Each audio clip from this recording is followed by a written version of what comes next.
Hello दोस्तों, कैसे हैं आप सब। हमारी कहानियां देखने के लिए हमारे चैनल को सब्सक्राइब कीजिए और हाँ, बेल आइकॉन पर क्लिक करना मत भूलिएगा। रात का समय था। अपने फटे चिटे कपड़ों में वो पगली लड़की स्टेशन के बाहर आंखें खोले आसमान की ओर देख रही थी। तभी एक कुत्ता भागता हुआ उसके पास आया और जोर जोर से भौंकने लगा। उस पगली लड़की ने उसकी ओर देखा और उसे पकड़ लिया और उसकी पीठ को सहलाने लगी। कुत्ते ने भौंकना बंद कर दिया और कू कू करने लगा। फिर वो उसके पास बैठ गया। पगली लड़की ने फिर से एक बार उसकी ओर देखा और फिर आसमान की ओर देखकर बड़बड़ाने लगी। चला गया, भाग गया, मर गया। ये कहकर वो लड़की जोर जोर से हंसने लगी। कई महीनों से वो पागल लड़की इसी तरह रेलवे स्टेशन के बाहर बैठी रहती और बड़बड़ाती रहती। किसी ने कुछ दिया तो खा लिया, नहीं तो कभी नाले से तो कभी डस्टबिन से चीजें निकाल कर खाती। कभी कुछ शरारती लोग उसे चिढ़ाते भी। पगली पगली, ए पगली, चल भाग यहाँ से। क्या यहाँ बैठी बड़बड़ाती रहती है? पगली किसी से कुछ न कहती, लेकिन जब कोई उसे बहुत ज्यादा तंग करने लगता तो पत्थर उठाकर उसके पीछे दौड़ जाती। अबे सोन, इसने तो पत्थर उठा ली बे। अबे भाग बे भाग। अबे पगली का कोई भरोसा नहीं बे, कहीं पत्थर मार दे तो खामखा डॉक्टर के चक्कर पड़ जाएंगे बे। वो पगली कौन है, कहाँ से आई, किसी को नहीं पता। बहरहाल ये संसार भांति भांति के लोगों से भरा पड़ा हुआ है। उस बेचारी असहाय पगली को भी कुछ लोग बुरी नजर से देखते, उसके फटे चिटे कपड़ों से झांकते, उसके शरीर को किसी जानवर की भांति नोचने को तैयार रहते। दिन के उजाले में तो वो बेचारी सुरक्षित होती, लेकिन रात के अंधेरे में ऐसे बदमाश अपनी फिराक में रहते। एक रात की बात है, नशे में धुत दो लोग उसे देखकर बातें कर रहे थे। ओए पिंटू, ये हसीना कब आई यहाँ? हसीना? कौन सी हसीना उस्ताद? अबे मोतियाबिंद हो गया क्या तेरी आंखों में? हैं? रेलवे स्टेशन के उस कोने में कुत्ते के पास वो हसीना दिख नहीं रही तुझे? अबे पिंटू की नजर उस पगली पर गई। अच्छा उस्ताद, आप उस पगली की बात कर रहे हैं? पगली? हाँ उस्ताद, पता नहीं कहाँ से आई है वो। वैसे बड़ी बदमाश है, छेड़ना मत इसे, नहीं तो पत्थर लेकर पीछे पड़ जाती है। मतलब बहुत तीखी है। अरे हमें तो ऐसी तीखी चीजें ही पसंद हैं। नागदंत और पिंटू उस एरिया के लोकल गुंडे थे। हफ्ता वसूली करना, लोगों को परेशान करना, लड़कियों को छेड़ना और शराब पीकर टल्ली रहना, यही काम था उनका। कई बार वो जेल भी जा चुके थे। कुछ दिनों पहले ही नागदंत लूटपाट के केस में जेल गया था और आज सुबह से ही जेल से छूट कर आया था और आज ही शराब के नशे में फिर से वो एक नए जुर्म को अंजाम देने की फिराक में था। ओए पिंटू, बहुत दिनों से जेल की नमक रोटी खा खा कर मुंह का स्वाद बिगड़ गया है। आज थोड़ा चिकन विकन खाने का मन है।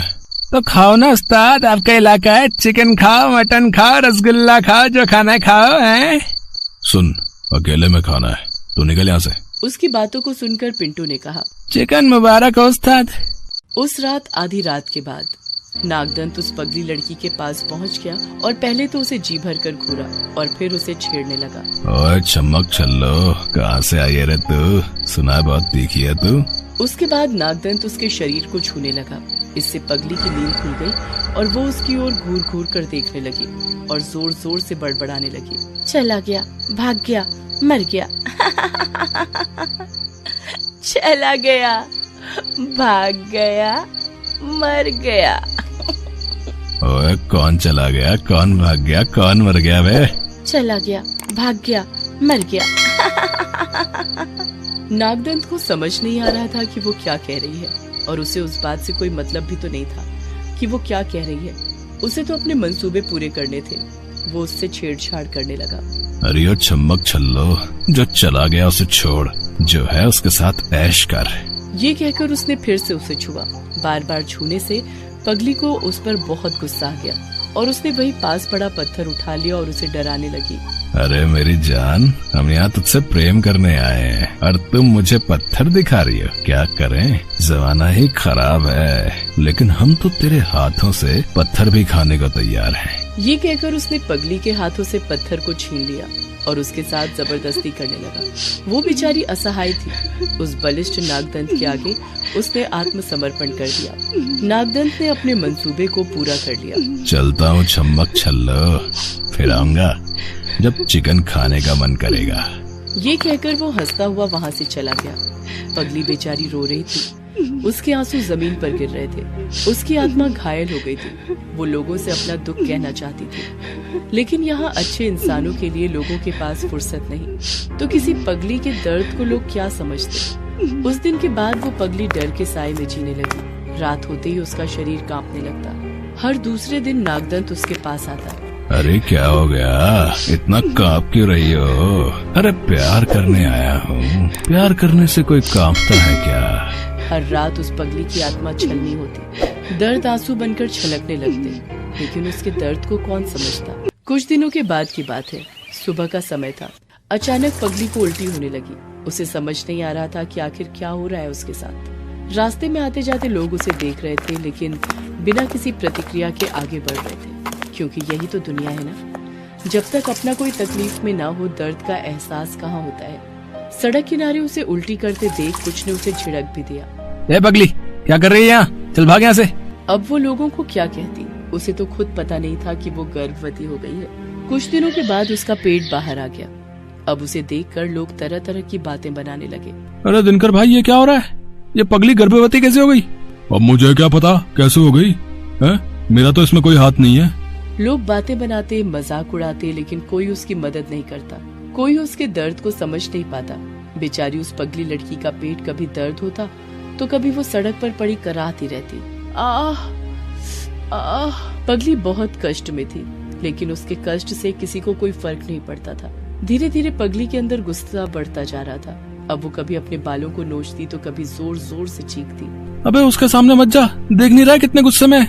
भाई ये कहीं पत्थर उठाकर हमें मार ना दे, चल निकल यहाँ से। नागदंत तक भी पगली के गर्भवती होने की बात पहुँच गई थी। एक रात की बात है। नागदंत नशे में उसके पास गया और बोला, अरे ये किसका पाप लेकर घूम रही है अपने पेट में? तेरे ही मजे हैं। लोगों की नजर में पगली है, लेकिन सारे काम कर रही है तू है। नागदंत को देखकर पगली कांप रही थी। उसकी आंखों से आंसू निकल रहे थे। इस बीच नागदंत ने उसे अपनी ओर खींचा और उसे अपनी बाहों में लेने की कोशिश की। उसकी इस हरकत पर पगली जोर जोर से चीखने लगी। अरे इतनी जोर से क्यों चीख रही है? फंसवाएगी क्या? नागदंत ने उसके मुंह को अपने हाथों से दबा दिया और उसकी आवाज को बंद करने की कोशिश की। चुप चुप हो जा पागल कहीं की, चुप। लेकिन वो पगली पूरी हिम्मत लगाकर उसके चंगुल से छूटने की कोशिश कर रही थी। और एक समय ऐसा आया कि उसने उसके चंगुल से खुद को छुड़ा लिया और वहीं पास रखा एक बड़ा सा पत्थर उठा लिया। अरे क्या कर रही है? पत्थर से मारेगी क्या? चल रख नीचे पत्थर। लेकिन आज उस पगली पर कोई और भूत सवार था। उसने जोर से वो पत्थर उसके सिर पर मार दिया। उसके सिर से खून निकलने लगा। इस बीच नागदंत ने चाकू निकाल लिया और उसे धमकाने लगा। तूने मुझे मारा है? रुक तुझे बताता हूँ। नागदंत भागता हुआ उस पगली के पास गया और गुस्से में उसने चाकू का वार उस पर कर दिया। पगली तड़पने लगी। उसके बाद नागदंत वहाँ से भागने लगा। यहाँ से निकल जाना चाहिए, नहीं तो खामखा मर्डर केस में फांसी हो जाएगी। वो वहाँ से भागने लगा, लेकिन इस बार उसके पीछे वो पगली भी थी, जिसने अपने पेट से चाकू को निकाल लिया था और अपने हाथ में ले लिया था।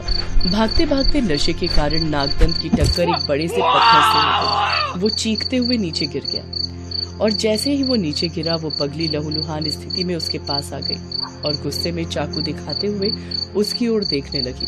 अरे दूर रख, इस चाकू को दूर रख। नागदंत ने उसके हाथ से चाकू छीनने की कोशिश की, लेकिन पगली ने चाकू का एक जोरदार वार उसके पेट में कर दिया। पल भर में खून की धार बह निकली। वो सड़क पर तड़पने लगा। नागदंत की मौत हो गई। कुछ देर बाद पगली ने भी अपने प्राण त्याग दिए। अगले दिन हर ओर यही चर्चा थी कि पगली ने एक आदमी को जान से मार दिया है, लेकिन किसी को ये पता नहीं चला कि आखिर पगली ने नागदंत की हत्या क्यों की और पगली को किसने मारा। हमारी कहानियाँ देखने के लिए हमारे चैनल को सब्सक्राइब कीजिए और हाँ, बेल आइकॉन पर क्लिक करना मत भूलिएगा।